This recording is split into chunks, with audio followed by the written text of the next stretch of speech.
Today I'm going to show you how to make a really cool candle-powered putt-putt boat using household items. To make it, we're going to need an empty drinks can, some blue tack, 2 straws and an empty juice carton. First we're going to make the boiler, and we'll start by taking our Coke can, cutting off the top and bottom with a pair of scissors and turning it into a flat sheet.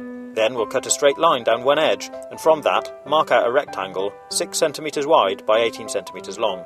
Be very careful not to cut yourself. Once we've cut that out, we need to gently fold it in half, but don't push down hard on the fold as we don't want it to tear. Next we need to mark out a 1 cm line around one half of the boiler and cut it out with our scissors. So we should now have something which looks like this.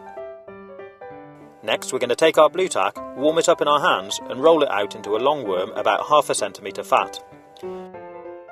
Then we're going to open up our boiler pattern and stick the blue tack onto the 2 outside edges of the smaller half. Next we're going to fold it in half, remembering not to push down hard on the fold, and stick the 2 halves together. Then we're going to take a bit more blue tack and put it on the edges. It should look like this. Next we're going to fold over the tabs on both sides and gently crimp it all the way up with some pliers to form a seal. Then we need to take our scissors and cut off the excess tab to leave one long tab along the bottom. Next we're going to take our blue tack and push it into a flat strip about 1 cm wide. Then we're going to wrap it around the end of one of the straws, followed by the second. Add a bit more until the straws are well sealed in a good plug of blue tack. Next we're going to open up the end of our boiler, be very careful not to cut your fingers, and push in the straws and blue tack plug. Add a bit more blue tack to form a good tight seal. It should look like this. Then we're going to take our scissors and cut the bottom tab along each side of the straws. Next, fold the tabs over and give them a squeeze with some pliers, but be careful not to rip the metal. Our boiler is now complete.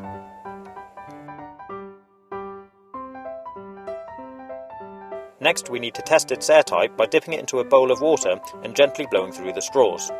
If you see any air bubbles leaking, give that area a gentle squeeze with the pliers and try again. To make the boat, we're going to take our empty juice carton, mark out and draw a line down the middle of it and cut it in half. To make the cabin for the inside of the boat, cut the bottom off the half with a plastic lid. Or if you have another empty juice carton, you can cut the bottom off that to make a slightly bigger cabin. I've also cut out some windows and we'll be fixing this in place later. Next we need to cut a small hole in the bottom of the boat for the 2 straws to go through. This should be roughly halfway up the carton and in the middle. Then we need to put a thin ring of blue tack around the hole on both sides. Next we're going to take our boiler and poke the 2 straws through the hole. Then we're going to fix the straws firmly in place to the bottom of the boat with a strip of tape, making sure the straws run to the back of the boat and are central. Then cut the straws off flush with the back of the boat. Next, using a stapler, we're going to fix the cabin in place.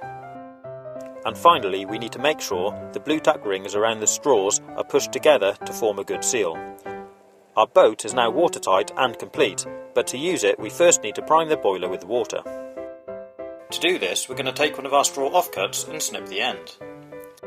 Then we're going to poke it into one of the straws at the back of the boat, and with a mouthful of clean water, blow water through the system until it comes out of the other straw. The boiler is now primed and ready to use. All we need to do now is drop a tea light candle under the middle of the boiler, put it into the bath and wait for it to warm up. It shouldn't take long for the boiler to start popping and off she goes. After a while you might find that the boiler leaks and doesn't work properly, in which case you might need to seal it with some more blue tack.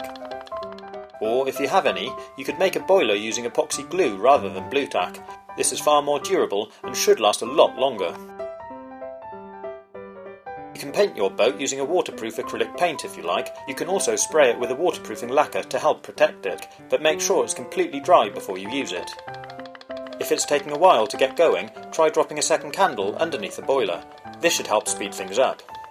If you like this project, maybe you'd like to take a look at some of my other videos by clicking on the links on the right hand side, or take a look at my YouTube channel page. Have fun and happy boating!